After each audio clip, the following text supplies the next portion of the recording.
हमारे शास्त्रों में कई ऐसी बातें बताई गई हैं जिनका पालन जरूरी माना जाता है।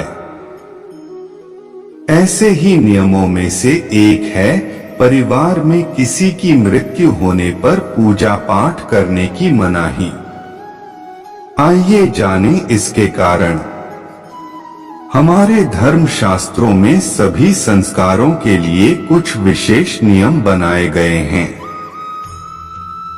जन्म से लेकर मृत्यु तक, नामकरण से लेकर अन्नप्राशन तक न जाने कितने ऐसे नियम हैं जिनका पालन मानव जीवन के लिए जरूरी माना जाता है।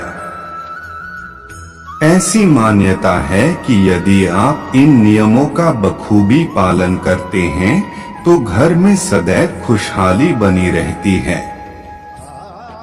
ऐसे ही पूजा पाठ को लेकर भी कई विशेष नियम हैं और यही नहीं, कुछ विशेष अवसरों पर पूजा पाठ की मनाही भी होती है। ऐसे ही एक मान्यता है कि यदि परिवार के किसी व्यक्ति की मृत्यु हो जाती है तो पूजा पाठ वर्जित होता है।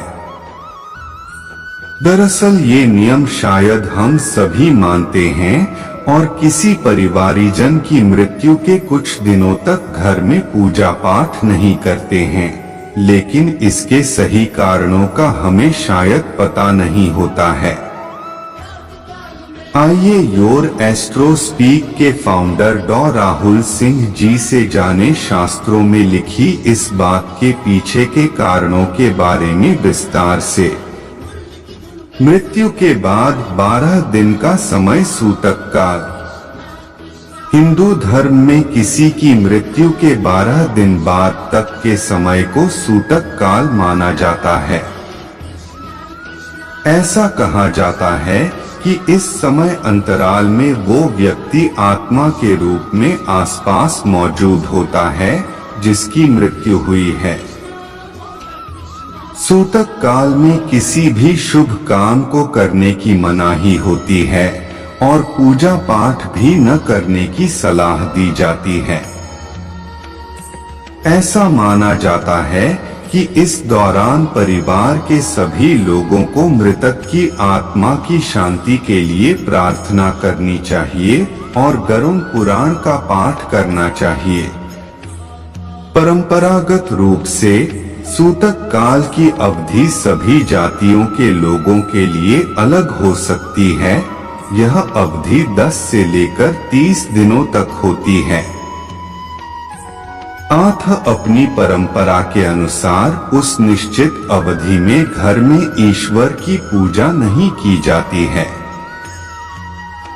सूतक काल का पालन क्यों है जरूरी?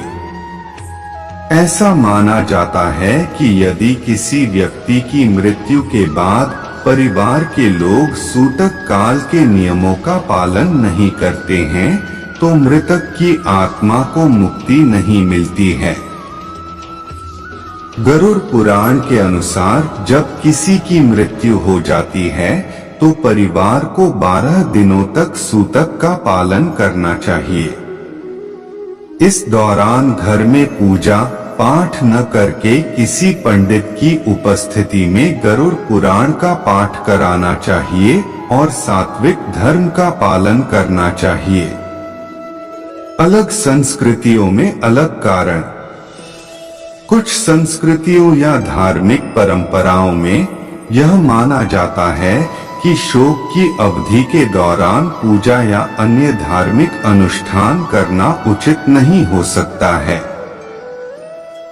इसके कुछ विशेष कारण हो सकते हैं, जैसे लोगों की मान्यता है कि शोक की अवधि के दौरान पूजा पाठ, उत्सव या अन्य गतिविधियों में शामिल होने के बजाय मृतक की स्मृति को शोक और सम्मान देने पर ध्यान देना महत्वपूर्ण है।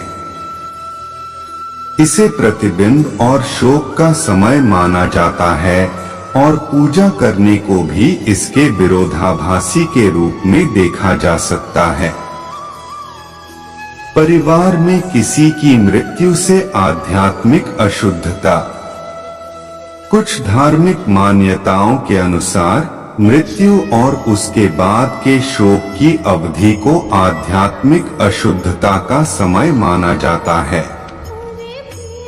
इस समय के दौरान यह माना जाता है कि परिवार आध्यात्मिक रूप से दूषित है और पूजा करना या अन्य धार्मिक अनुष्ठानों में शामिल होना अनुचित है। मृत्यु के तुरंत बाद की अवधि अक्सर भावनात्मक रूप से आवेशित होती है और परिवार के सदस्यों का प्राथमिक ध्यान दुख से निपटने और एक दूसरे को सहायता प्रदान करने पर हो सकता है। इस वजह से आपका ध्यान पूजा पाठ में केंद्रित न हो। यही वजह है कि इस दौरान पूजा न करने की सलाह दी जाती है। पितरों की पूजा का समय।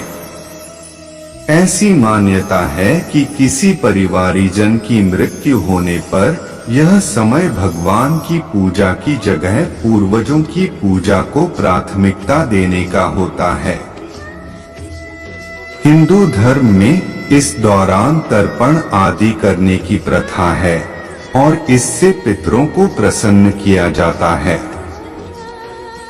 कुछ हिंदू परंपराओं के अनुसार शोक की अवधि के दौरान सामान्य पूजा पाठ पूजा करने से पितृ पूजा में बाधा आ सकती है, इसलिए इस दौरान ईश्वर की पूजा न करने की सलाह दी जाती है।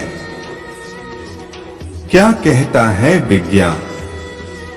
यदि हम विज्ञान की माने तो ऐसा कोई नियम नहीं है कि आप उस घर में पूजा पाठ नहीं कर सकते जहां किसी परिवारीजन की मृत्यु हुई हो।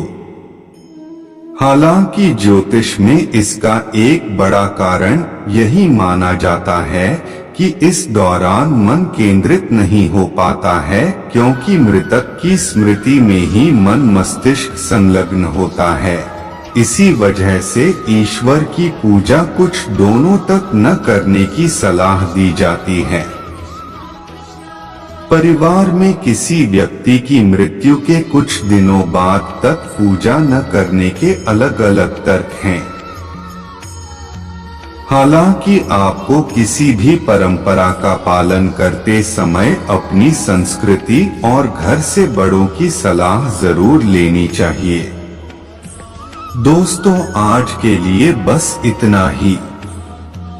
मिलते हैं अगले वीडियो में। जय श्री कृष्णा।